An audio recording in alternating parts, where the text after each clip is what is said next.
Spring training is open. A couple of news tidbits rolling out of there, and a few things that we can get excited about with the Milwaukee Brewers.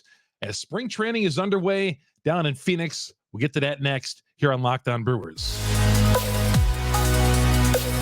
You are Locked On Brewers, your daily Milwaukee Brewers podcast, part of the Locked On Podcast Network, your team every day.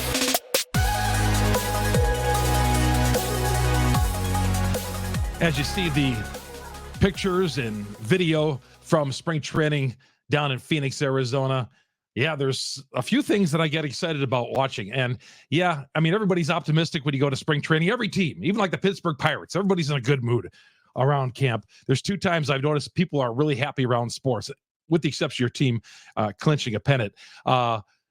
Opening day, your team winning a championship, spring training. There's all sorts of optimism down at spring training. And I think a few things to be really excited about with the Milwaukee Brewers. I know some of the offseason didn't go as we wanted to go, but I think some news that I've seen here in the last couple of days makes me feel a little bit better about the team. Good to have you along. Chuck Freeman here on Locked On Brewers, part of the Locked On Podcast Network. We are your team every day. Download the podcast daily on Google, Spotify, Apple. We're on all the major downloads. Go to your audio platform, and we are there because we're the number one Brewer podcast on the network because you're great Brewer fans out there. And, of course, go to Twitter. Follow me on Twitter, Chuck Freeman, Freimund. Our growing YouTube page. Let's not forget that. Go to YouTube, search Locked On Brewers, hit the subscribe button, hit the bell. That'll alert you every time we drop an episode here on Locked On Brewers, part of the Locked On Podcast Network. We are your team every day. I'm excited for my second season covering the Brewers for Locked On Brewers. I've been covering the Brewers for a long, long time, we'll say. And by the way, a couple of radio shows I'm on a weekly basis, talking Brewers baseball with you. Thanks to John Papadopoulos. I'm looking forward to joining him on ESPN Lacrosse 105.5. And, of course, you can get that online as well, but especially in your beautiful lacrosse area. Join John this past week.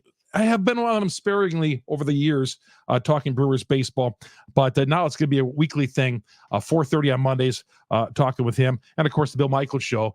Bill and I have been friends for years. Tuesdays, we're on occasionally now during spring training, but Tuesdays, once baseball season gets rolling, we'll be on Tuesdays with Bill Michaels talking Brewers baseball with you, all talking about our favorite team daily here on Locked On Brewers. And there's some great news coming out of training camp.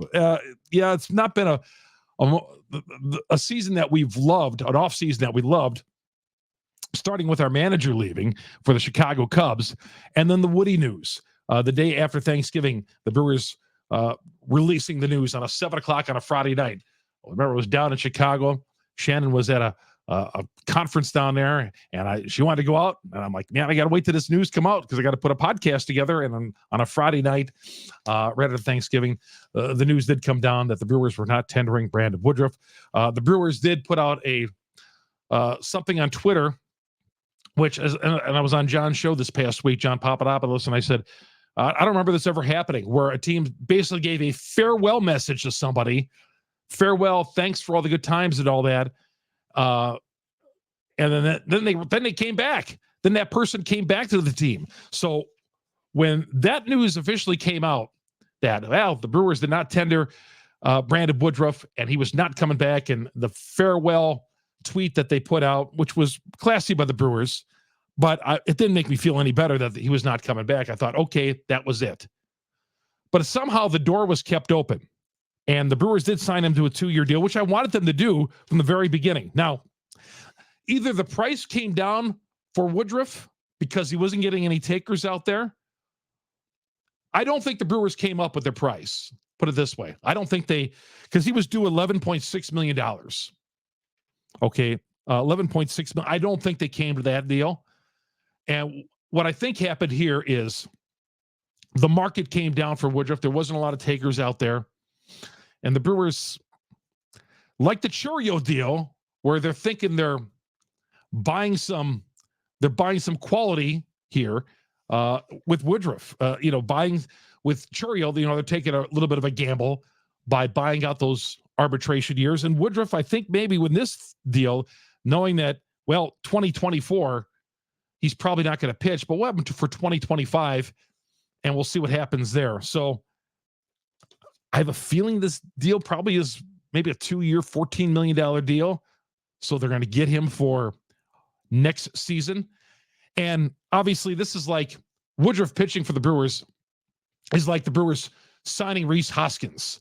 Rhys came here with the intention, okay, he's going to make $12 million this year, but he's looking to better his numbers this year, get healthy, get back on track, show people that he's the Rhys Hoskins that we saw in the Phillies, and then look for bigger money, and he's probably gone. So, which is, I was fine signing that contract. That was good, getting him for at least a year. Same with Woodruff. You're going to get him for 2025. I don't think he's going to pitch at 2024, but you're going to get him for 2025 and see where things roll from there. I do think there was a chance that had he not suffered the injury, they were going to sign him to a long-term deal. I feel there was a possibility there. I have a feeling he was the guy between Burns and Woodruff. It seems like he was the guy that they had targeted to keep all the while. But then he got the injury and things changed a little bit, obviously. And for Woodruff, things changed a lot because he was ready to cash in the free agent market. But bring him back. Good locker room guy, results guy, most importantly. Results guy. And I'd love to see, hopefully, Woodruff bounces back. And I've talked here on the podcast. I said, if anybody can bounce back from this and you know, his attitude is so good and people love him and all that. And that all counts for something, yes. And you got to win games, but Woodruff does win games. He came back from the injury this year and put up some numbers and obviously couldn't pitch. We learned a couple of days before the Brewers were going to begin their playoff run that he was not going to be able to pitch in game 2. And I think that took some of the air out of the team. But yeah, Woodruff getting back, good for him. It works for him. He's going to be with a franchise he knows. Yeah, he didn't get, I think, a lot of bites in the free agent market. So the Brewers have a chance to work with him a little bit, and we'll see what this whole season and let him progress. They'll pay him and get him for 2025. I'm good with that. And then see where the ball rolls from there. Because obviously the Brewers would not have him. I don't think if the Brewers were going to if they didn't feel that they were going to get him to a long-term contract extension if he got healthy, or if they didn't feel he was healthy enough, I don't think that they would have done this deal. Now, again, like anything with the Milwaukee Brewers, as I always say, when they do stuff like this, like the Jackson Churiel, you always got to take a little pause and hold your breath. Oh boy, where are we headed? But I think this is a great deal for the Brewers. I do. I just have I have this feeling that he's going to come back and that they have plans for him in the future. Like I said, even before the injury, I felt Woodruff was going to be on this team long-term, and Burns was the guy that they were going to part ways with. Now, I wish they would have got more for Burns, but Woodruff is the guy that they were going to invest in, and maybe so. But they obviously feel good. Whoop. Phone always goes off at the wrong time. How about that? I set my alarm for 5:15 because I was going to check my Twitter at that count, just in case some more Brewers news did break today. But I cut this a little bit earlier than I thought it. So, and my alarm went off and I forgot about it. But anyway, yeah, I feel like Woodruff, they could. Now, this could totally backfire, and he, worst case scenario, he never pitches again. Okay. Or he doesn't pitch in the 2 years that he's under contract with the Brewers. And, they ended up paying him whatever they pay him. And yeah, but I like the future investment. Again, this is a Brewers kind of move. They're banking on him coming back and being healthy. They love the medical reports, obviously. And Woodruff coming back to the Brewers, let him do his thing. Sal Frelick possibly moving to the infield. Yeah, Murphy doesn't want to go head first into this deal. I get that. But we'll talk more about that coming up here. Chuck Freeman, Locked On Brewers, part of the Locked On Podcast Network. We are your team every day. And, of course, we are brought to you in part by FanDuel. FanDuel's America's #1 sports book for a reason. Well, because they have everything there. They're trustworthy, and you get great deals like this, $150 in bonus bets with any $5 bet. Yep, FanDuel, if you bet through them, you are going to get your money if you win. And That's all there is to it. There's no hidden games, none of that, which could be with some other people out there, but not with FanDuel. $150 if your first bet of $5 wins.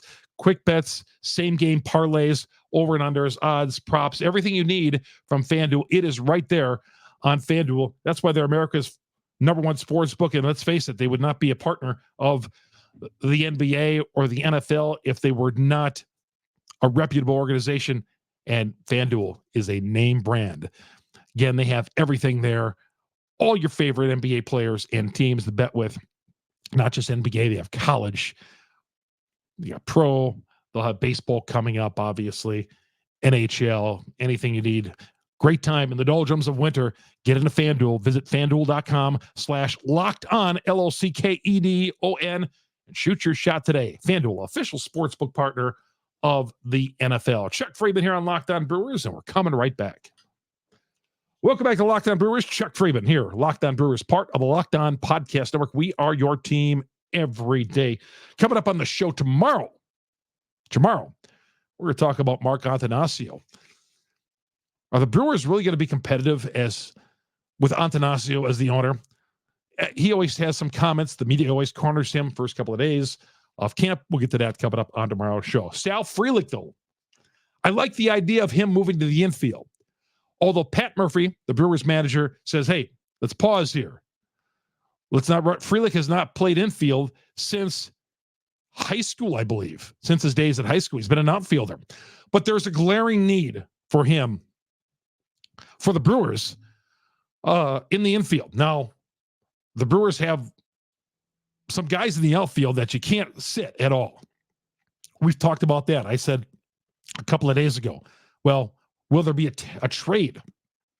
Will the Milwaukee Brewers be making a deal with their glut of outfielders? Well, one way to solve having all those guys in the outfield is to move somebody to the infield, and Sal Frelick is the guy. Now, they think obviously he's athletic enough to make the switch into the infield. Now, where do you play him? Well, there seems to be a sentiment, well, do you play him at second base? Well, Bryce Terang is playing second base, and you like to think Bryce is going to build on, the terrible year he had his rookie year offensively. Showed some bright spots early on, but it was overall not a very good year offensively. Defensively, great. But I like the idea of Sal maybe playing third base. I'm giving Terang my shot at second base, okay? I'm not all in on Terang yet, okay? He still has got some things to prove offensively, but I think going into the season right now, it's Frelick and Ortiz battling for that second base spot. But over at third, you have a wide open spot right there. Again, you just can't throw any warm body over at third base, a guy who's been playing outfield, and play at the major league level. Yeah, maybe the Brewers should have had some foresight back in the day and played him some infield at third base, maybe down in the minors, but no, it didn't happen. And now they're thinking about moving him at third. It was Pat Murphy's idea, moving him third. Why not? Why not playing the hot corner? We've seen an athlete like Ryan Braun play short third, play some outfield. We've seen him do a little bit of everything. And Sal Frelick is this type of athlete, I think. A guy who can make the adjustment. Now, it's not going to happen overnight, but to keep his bat in the lineup and to keep Garrett Mitchell in the lineup as well, playing center field, because of those outfield spots, as I talked about the other day, somebody's going to have to sit. I like the idea of Sal playing some infield for me and over at third base. There's a gaping hole that the Brewers did not fix in the offseason at third base. And this is one way to clean it up a little bit. Get Sal over at third base. Yeah, if you got to play some second base, get him in the everyday lineup.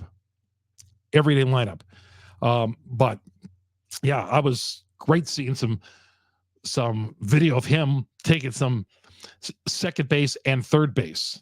But I think third base is the way to go. If you're going to move him in the infield. Again, I don't know. Defensively plays, just because you put his bat in the lineup, he's got to be able to field that position, especially at the major league level. They will take advantage of that, opponents will, if he can't get it done over there. And he's a hack at third base, which I don't think he will be, but we'll find out. But it's a work in progress for Sal Frelick at third base.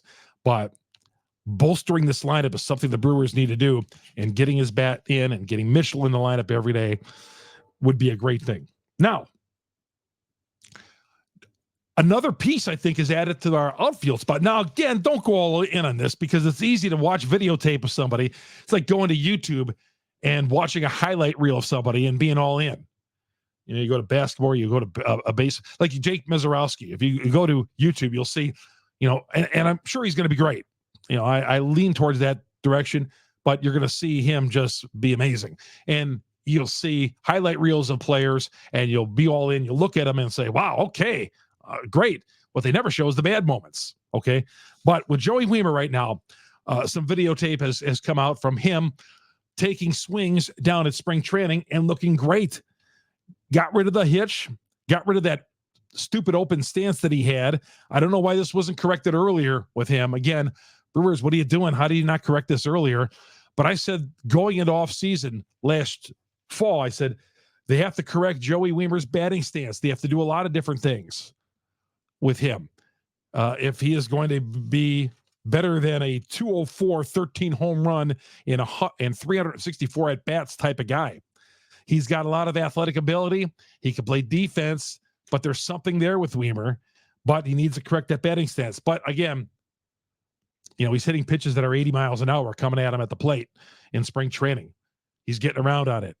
Wiemer might have been terrific down at the lower levels, but he can't get away with some of that stuff that he was doing last year at the major league levels, maybe early on, but opposing pitchers and pitching coaches and with video and modern technology and analytics, opposing teams were able to counter the holes in Wiemer's swing, which they did. They did plenty. Now, again, this is just the early stages of Wiemer, but I like that he's made an adjustment at the plate. Should have never had that hitch to begin with. That should have been corrected a long, long time ago. The Brewers should have realized that can't be possible at this level. But I like the fact, you know, saw his swing. Still, he's got a long ways to go on it, but I'm encouraged by Joey Wiemer. Now, am I going to put him in the everyday lineup as of right now? No. He's still a guy who's on the outside looking in with the Brewers. And maybe he starts the team, maybe he starts the year at AAA.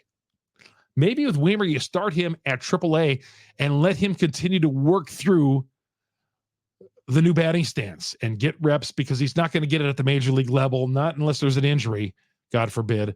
But Wiemer right now, I think with everybody out there, we look at him as a guy who's coming off the bench, but maybe Wiemer starts the year at AAA because there's nowhere to play in the outfield and you need him to get some reps. I'd be good with that. But again, encouraged by the stance. Don't get too excited on the overhype on him. I see a lot of it out there already, and we're all happy for him that he's changing things around, but still he's got a ways to go. Chuck Friedman here on Locked On Brewers. Coming up here on the show, Christian Yelich talked to the media for the first time as well. We're going to get to that coming up here in a little bit. Locked On Brewers, you get us on Google, Spotify, Apple. We're on all the major downloads. Go to YouTube, search Locked On Brewers, hit the subscribe button, hit the bell. Please hit us up on Locked On Brewers. And, of course, I love hearing from all you guys on Twitter. Chuck Friedman, Freimund. More and more Brewers news is going to be coming out here throughout the spring as we lead up for the opening day, which starts about a month from now. Can't wait. We're going to be talking Brewers baseball with you every day, getting excited about the season opening up. We're coming right back after we talk to you about eBay Motors. eBay Motors, I've been a big fan of eBay Motors over the years, bought memorabilia on there and so on, and it's a great place to go. God, I've been doing it for 25. I mean, eBay's, how long have they been around? For over 25 years. So when eBay comes up with something, I trusted it 100% because they're the way to go. Passion, drive, and passion with eBay Motors is the way to go.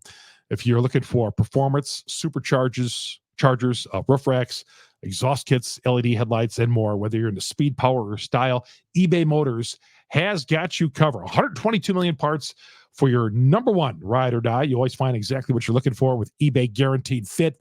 Your part is guaranteed to fit your ride every time, or you get your money back, because with eBay Motors, you're burning rubber, not cash. They're not there to take advantage of you. They're there to help you out and give you a good price on things. With all the parts you need, the prices you want, it's easy to turn your car into the MVP and bring home that win. Keep your ride or die alive. ebaymotors.com. My guy down the street who's out there It's a 50-degree day in Milwaukee. He was down the street working on his car today. He goes all the time to eBay Motors. He swears by it. And if this guy tells me, hey, I'm going there and I see your videos and I've tried it, but I've been doing it for years, Chuck. Hey, man, thank you. ebaymotors.com. Eligible items apply. Exclusions apply. Eligible items only. Visit eBay Motors today, ebaymotors.com. eBay Guaranteed Fit, only available to U.S. customers. We're coming right back. Chuck Freeman here on Locked On Brewers. Welcome back to Locked On Brewers. Chuck Freeman, your host here on Locked On Brewers. Again, coming up tomorrow on the show, we'll talk about Mark Antanasio, his role in all this. He plays a big role, obviously, in the Milwaukee Brewers going forward. What he had to say, some of his comments. And do you feel that? Do you feel it? I mean, it says he wants to win. Sometimes I question. I know a lot of you guys do as well. You know, if it's a baseball thing or an ownership thing. We'll talk about that coming up. Christian Yelich, cornered by the media down in spring training. I'm sure you've probably seen some of you diehards and everydayers out there saw some of the video on Twitter of his interview with the guys from Journal Sentinel or our buddy Adam McCalvey. He's talking about the one thing he said, and this is what I would say about the Milwaukee Brewers. He says, well, when somebody asked him, might have been Todd Rosiak, who asked him, what do you think of where the Brewers are picked this year, third or fourth in division? Somewhere along that. He goes, well, and Yelich said, yeah, I feel obviously, we're going to be better than that. We have some talent here, but we're the Brewers. When he said we're the Brewers, he means, people, national media, they're all going to dump on Milwaukee.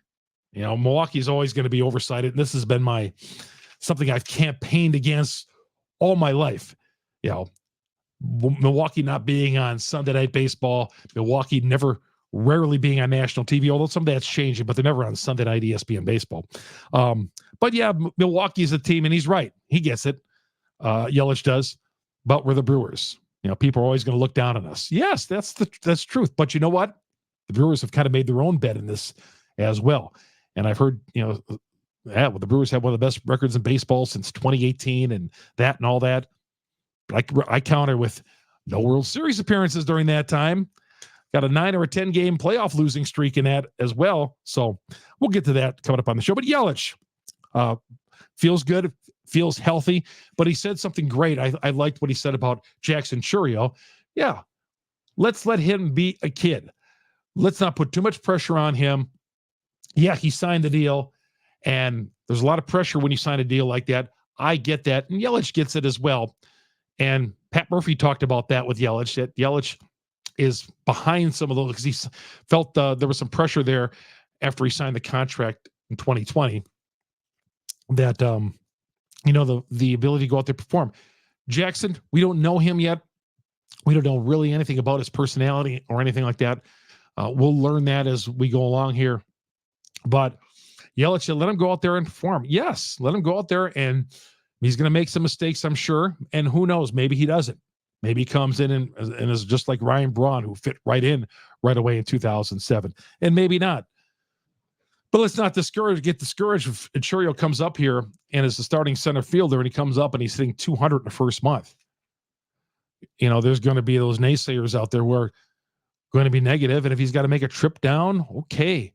But let him go out there and be a kid, be someone who's a teenager, and we're all in on him. And if he makes some mistakes and he does some things, or if he struggles early on, hey, let's give him some time. There's no pressure for him. Yeah, we're trying to get back and win a division title, but we're going the route of young and a kid out there who's got a whole lot of potential, but don't expect him to come up. Our expectation shouldn't be for him to come up here and start raking right away and snaring fly balls all over the place and hitting, coming up to clutch spots and delivering. If he does, great. But I know there's a learning curve with Jackson Chourio, and Yelich kind of as a leader on this team. And you always wonder who the leader on this team is. As a leader came out and said that, which was great to hear. He feels healthy. He feels ready to go. Looks a little stronger. And he feels he could build on what he did last year, 277, 278, 21 home runs, 19 home runs. I think he had a nice year last year. I don't think he had a He was just so mediocre in those other years. He bounced back. Let's build on that. I want to see him do better than 19 home runs, 278 this upcoming season. And he's in the middle of that 9-year contract extension. So Yelich needs to be good on this team for this team to contend. I don't think there's any secret about that. We'll talk a whole lot more about that. Mark Antanasio's comments. Things looking good down at spring training. First game coming up here shortly. But I'm encouraged by Wiemer. I like the idea of moving Frelick into the infield. And Brandon Woodruff, I like the long-term investment on that. I'm all smiles today. Chuck Freeman, Locked On Brewers. Again, follow me on Google, Spotify, Apple. Hit the subscribe button on all those and hit the likes. It'll pop up on your feed every time we drop an episode. Of course, Locked On Brewers, please, YouTube. Search for us, Locked On Brewers. Hit the subscribe button, hit the bell. Follow me on Twitter, Chuck Freeman, Freimund. Chuck Freeman, Locked On Brewers, part of the Locked On Podcast Network. We are your team every day. So long, everybody.